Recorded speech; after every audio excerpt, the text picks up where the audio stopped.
Salut à tous. Nous sommes ici à Flagstaff en Arizona et plus précisément à l'observatoire Lowell. C'est ici, en 1930, qu'on a découvert la planète Pluton. On l'a surnommée la planète préférée des Américains, puisque c'est la seule planète à avoir été découverte ici, aux États-Unis. Mais moins d'une année plutonienne après sa découverte, il est arrivé un grand malheur à Pluton. Et oui, car c'est ici au planétarium Hayden de New York qu'on a dévoilé en l'an 2000 une représentation géante du système solaire avec seulement 8 planètes, plus de Pluton. Cette représentation a fait couler beaucoup d'encre et a mené en 2006 à la perte par Pluton de son statut de planète. Alors, comment cela a-t-il pu arriver? Pluton n'était-il plus assez cool pour être une planète? Vous allez voir. Arthur raconte des trucs en 3 minutes chrono et 42 secondes.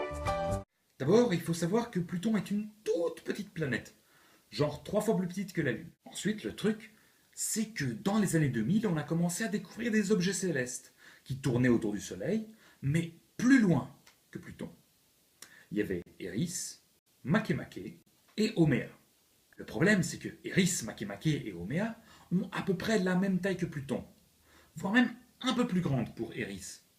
On aurait pu les considérer elles aussi comme des planètes, et monter à 12 le nombre de planètes du système solaire, voire même plus, puisque les télescopes modernes découvrent chaque jour de nouvelles choses.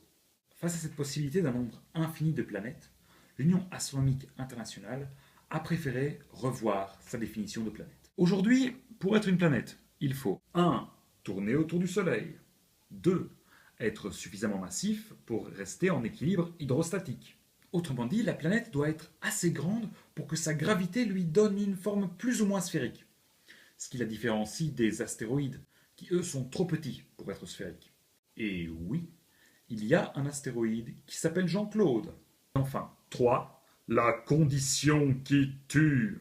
Il faut avoir nettoyé son voisinage, si tu vois ce que je veux dire. En gros, ça veut dire qu'il faut tourner autour du Soleil dans une zone orbitale dans laquelle il n'y a pas d'autres corps de même taille. C'est un peu comme quand on court tout seul dans son couloir à la course à pied. Et malheureusement, Pluton et ses amis se trouvent dans la ceinture de Kuiper.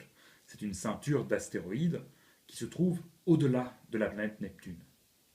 Pour maintenir un nombre certain de planètes dans le système solaire, l'Union astronomique internationale a donc préféré rétrograder Pluton au rang de planète naine, un corps céleste pas assez grand pour être une planète, mais pas assez petit pour être un astéroïde.